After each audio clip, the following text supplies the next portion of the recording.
Najran থেকে ৬০ জন খ্রিস্টান পাদ্রী বিশ্বনবীর সাথে দেখা করতে এসেছিলেন। তারা যখন দেখা করতে এসেছে, মদিনার বাজারে তারা দাঁড়িয়েছে। ইন দ্য মিন টাইম, জোহরের আজানের সময় মসজিদে নববী থেকে আজান হচ্ছে। সুমধুর আজানের ধ্বনি শুনে তারা থমকে দাঁড়িয়েছে। বাজারে দেখতে লাগলো আজান হওয়ার সাথে সাথেই ব্যবসায়ীরা দৌড় মসজিদে। কিন্তু কি আজীব তামাশা, তাদের নাজরান দেশে ব্যবসায়ীরা যেমনি দোকানপাট বন্ধ করে ছুটে, মদিনার মুহাম্মদ সাল্লাল্লাহু আলাইহি ওয়াসাল্লামের উম্মতেরা দোকান বন্ধ করে ছুটে না। দোকান যার দোকান যেরকম ছিল ওইভাবে রেখেই দৌড়। স্বর্ণের দোকানদার স্বর্ণটন্য রাইখা নামাজে দৌড়। এই দৃশ্য দেখে খ্রিস্টানরা অবাক, কয় থাক আর দেখা করার দরকার নাই। কিভাবে মুহাম্মদ সাল্লাল্লাহু আলাইহি ওয়াসাল্লাম গোটা বিশ্ব কবজায় এনেছে এই দৃশ্যই দেখে আমরা বুঝতে পেরেছি।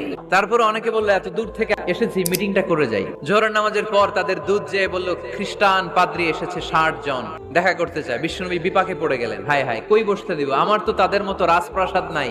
এক সাহাবী বললেন, ইয়া রাসূলুল্লাহ, পাহাড়ের পাশে ছায়া আছে, চলেন ওইখানে বসি। আল্লাহ রাসূল বললেন, একটা কথা বললা, এরা খ্রিস্টান মেহমান, এদেরকে নিয়ে ছায়ার মধ্যে বসা যায় নাকি? আর এক সাহাবী বললেন, ইয়া রাসূলুল্লাহ, আমার খেজুর বাগান, খেজুর পেড়েছি, খেজুর পাতা দিয়ে একটা বিছানা করে দে, ওইখানে বসি, কেমন হয়? রাসূল সাল্লাল্লাহু আলাইহি ওয়াসাল্লাম বললেন, না, দে আর দ্য ফরেন ডেলিগেটস, তাদেরকে নিয়ে তো এইভাবে বসা যায় না। বলতে না বলতে ৬০ জন খ্রিস্টান পাদ্রী এসে হাজির। কি করবেন বিশ্বনবী? উপায় অন্তর না দেখে ৬০ জন খ্রিস্টানের জন্য বিশ্বনবী নিজ হাতে মসজিদে নববীর তালা খুলে দিয়ে মসজিদে ঢোকার ব্যবস্থা করে দিয়েছেন। খ্রিস্টান খোঁজে নাই, নাস্তিকের বাচ্চা কিনা ওইটা খোঁজে নাই। বিশ্বনবী দুই চোখ দিয়ে দেখেছে এরা মানুষ।